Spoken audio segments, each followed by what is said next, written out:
John, you wrote and directed this. You helped write it. I mean, Yeah. I know there was a team involved, and you've done this kind of genre of this awkward meeting the parents before. We've seen you in Meet the Parents, Yeah. and this one here. I mean, what is it about this situation that you find really works for comedy? Well, it's very awkward and very human, and we can all relate to it. And Meet the Parents was sort of made at a time when the older generation felt like they had all the power, and the world has shifted. I think the younger generation has a lot of power now, and that's why I wanted to re-explore, kind of territory that I had been involved in previously, but from a totally different perspective. That's what I like about this. It's a contemporary take on it. So you Yeah. bring a lot of the jargon and technology that we use today Yep. into this.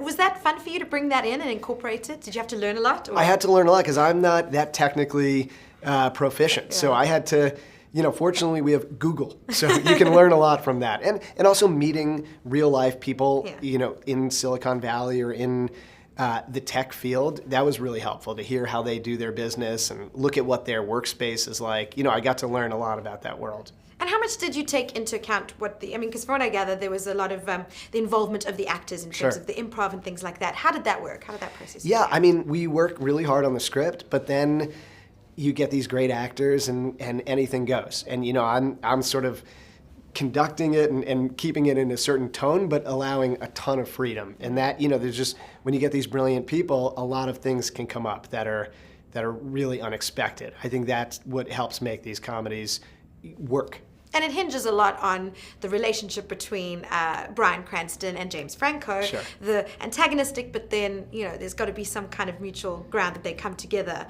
on. Did you know that they would be right for each other? I mean, was it something that you envisioned from the start? Yeah, I just felt like they're so different. I knew James a little bit. I didn't know Bryan, but what I felt about them was that they were both wonderful actors, but coming at it from two totally different perspectives. And that to me felt really interesting.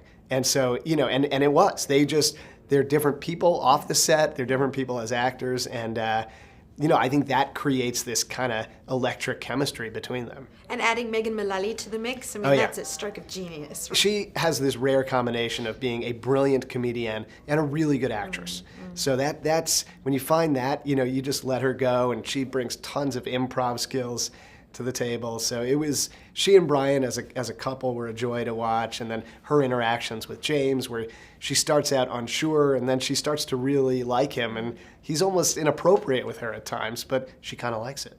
And also, obviously, the main character of the daughter, well, actually they're all the characters, but Yeah. But Stephanie, yes, that as well. I mean, finding her, you've got to get just the right person as well. Yeah, we always say she has the toughest role in the movie because she's playing both sides. She's, loves her father and she loves Laird, so that, and it's complicated. And she also, it's easy to come in, it's not easy, but it's a little easier to come in and be really funny, but she has to be the kind of emotional grounding force of the entire movie. And Zoe's a wonderful young actress, and she, embraced that challenge, but it was challenging for sure.